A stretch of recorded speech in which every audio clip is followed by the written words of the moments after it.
Elijah Carter had always been meticulous about his finances, so when his electricity bill arrived with a staggering increase, he knew something was off. He checked his usage patterns, inspected his appliances, and even called the utility company to ensure there wasn't a mistake.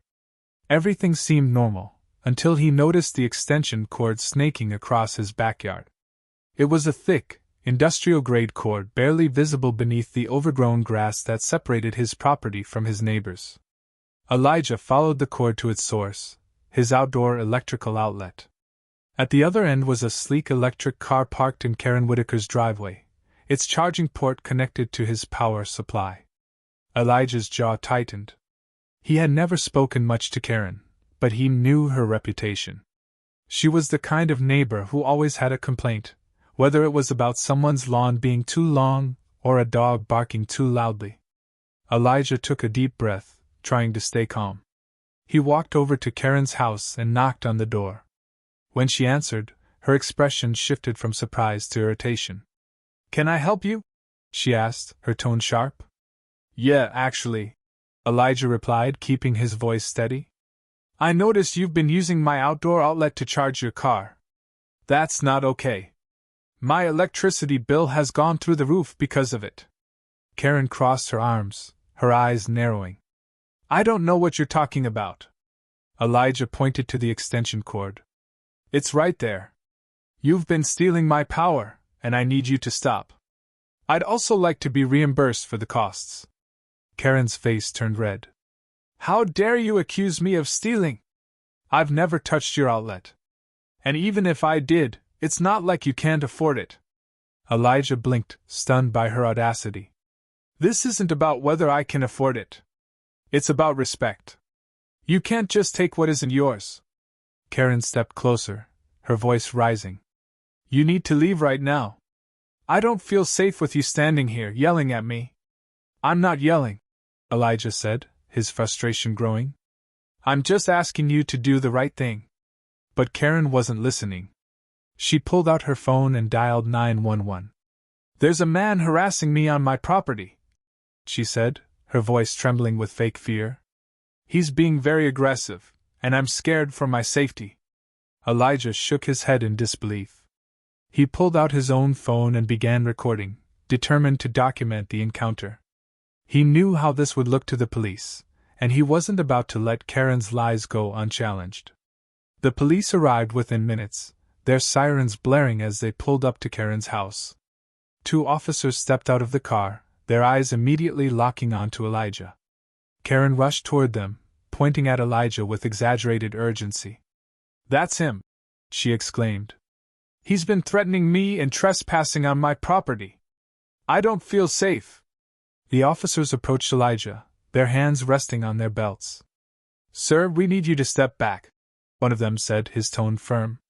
Elijah complied, raising his hands slightly to show he wasn't a threat. "I'm not trespassing," he explained calmly. "I live right there." He gestured to his house. "I came over because she's been stealing my electricity to charge her car." Karen scoffed. "That's a lie. He's just trying to cause trouble." The officers glanced at each other, clearly unsure who to believe. "Do you have any proof?" the female officer asked Elijah. "Yes," Elijah said, pulling up the footage on his phone. "I have security camera footage showing her plugging her car into my outlet. You can see the timestamps and everything." The officers reviewed the footage, their expressions shifting as they realized Karen was in the wrong. "Ma'am," the male officer said, turning to Karen, "it looks like you were using his power without permission." Karen's face turned red. "That doesn't mean he can harass me. He was being aggressive and intimidating." The officers hesitated, their training and biases kicking in. Despite the evidence, they still seemed inclined to give Karen the benefit of the doubt. "Sir," the female officer said to Elijah, "we're going to need to ask you a few more questions." Elijah nodded, though he couldn't help but feel the sting of injustice. Even with proof, he was still being treated like a suspect. As the officers continued their questioning, a small crowd of neighbors began to gather.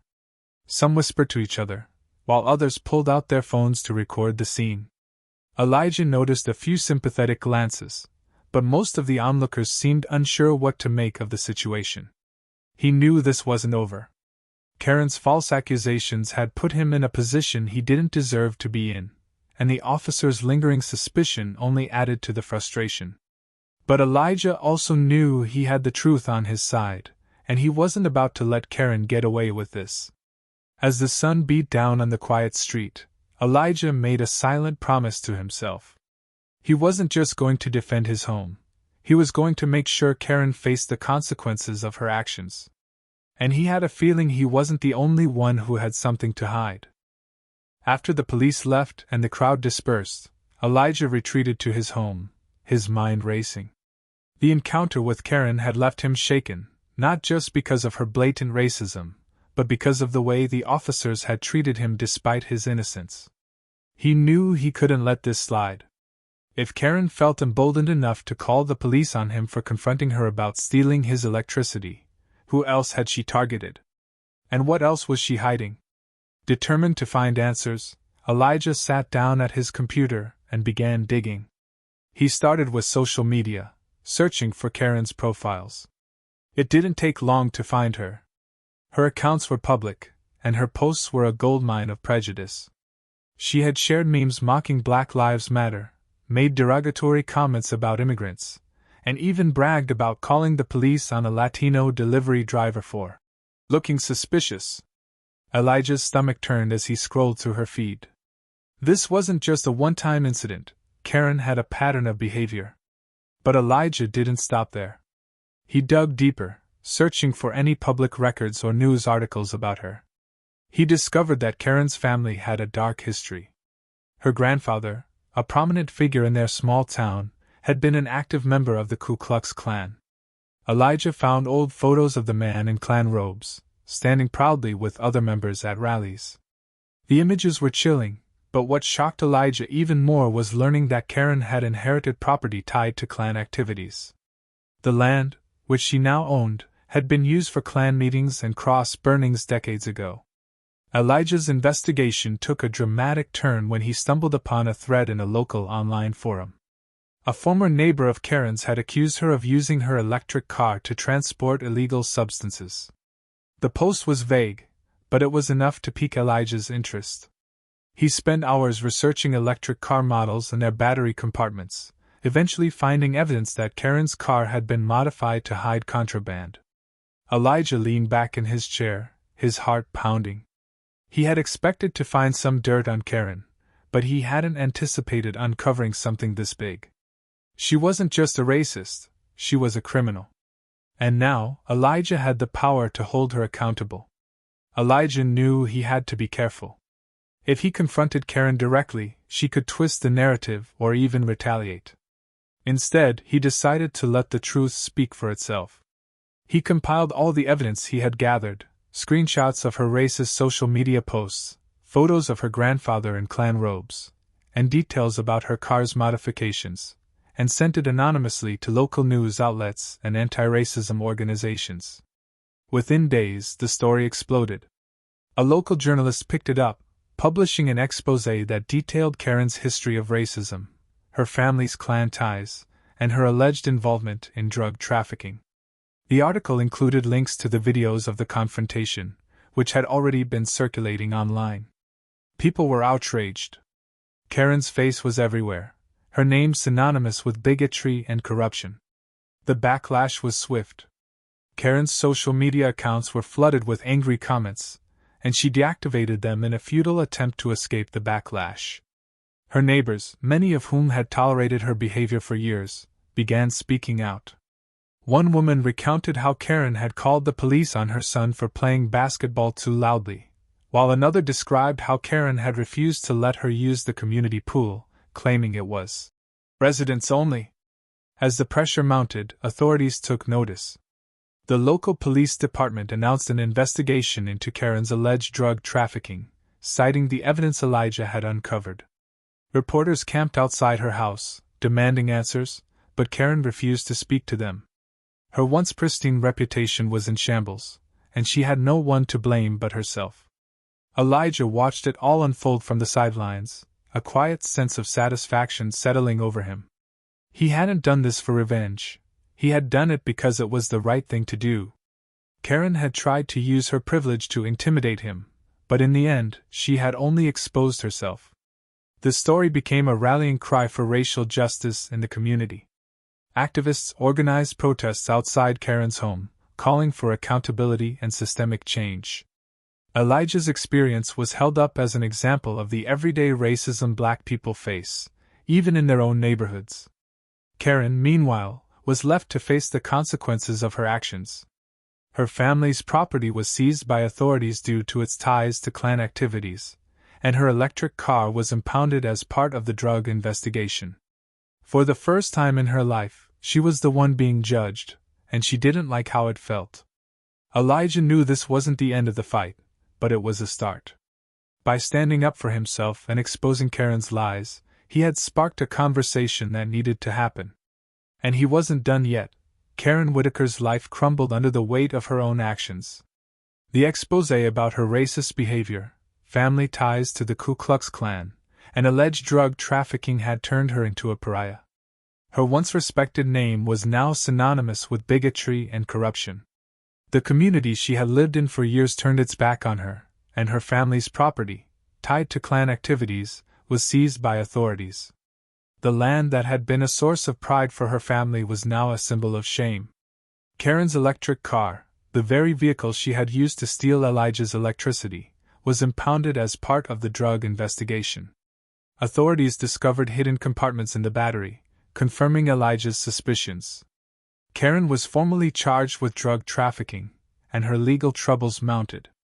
Her finances were drained as she struggled to pay for her defense, and she was forced to sell her home to cover the costs. Desperate to salvage what little remained of her reputation, Karen reached out to Elijah. She sent him a lengthy email, filled with half-hearted apologies and excuses. She claimed she had been misunderstood, and that her actions were the result of stress and personal struggles. She even offered to donate to a racial justice organization in his name, as if money could erase the harm she had caused. Elijah read the email with a mix of anger and disbelief. He didn't respond immediately, taking time to carefully craft his reply. When he finally did, his message was clear and unyielding. "Your actions weren't a misunderstanding," he wrote. "They were rooted in deep-seated racism and a sense of entitlement. You called the police on me because you assumed I didn't belong in my own neighborhood. You treated me like a criminal for no reason other than the color of my skin. An apology won't fix that. The only way to make things right is to face the consequences of your actions and commit to real change, not just for me, but for everyone you've hurt." Karen never replied. Meanwhile, Elijah found himself thrust into the spotlight. His calm demeanor during the confrontation and his relentless pursuit of justice had made him a local hero. He was invited to speak at community meetings, schools, and even city council sessions. He used these platforms to share his story and highlight the dangers of racial profiling and systemic bias. "This isn't just about me," he told a crowd at a town hall meeting. "This is about every person of color who's been made to feel like they don't belong. It's about every time someone calls the police on a Black person for simply existing. We have to do better. We have to hold people accountable." His words resonated, and soon, Elijah became a leading voice for racial justice in his community. Inspired by the support he had received, Elijah decided to take his advocacy a step further. He organized a community event called Reclaiming Our Power, aimed at fostering dialogue and understanding among residents. He invited neighbors, local leaders, activists, and even law enforcement to participate.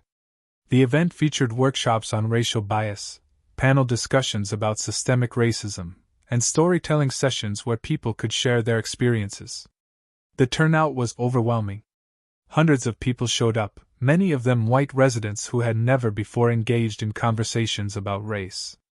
Elijah opened the event with a powerful speech, recounting his own experience and urging others to stand up against injustice. "Change starts with us," he said.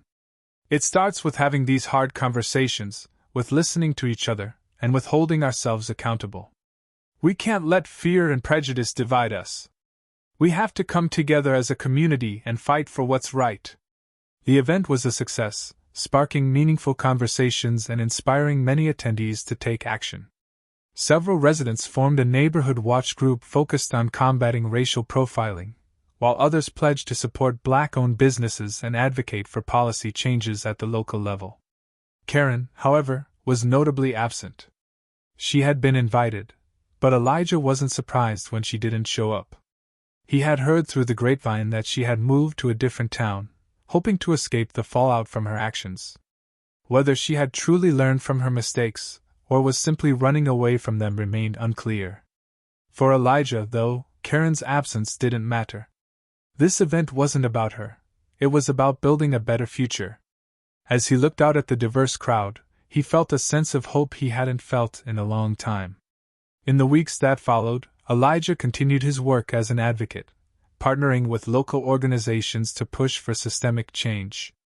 His story inspired others to speak out against racial injustice, turning a negative experience into a catalyst for positive change.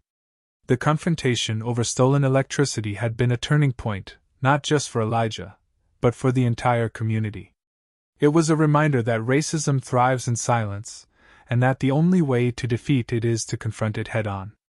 And Elijah was determined to keep fighting, one conversation at a time.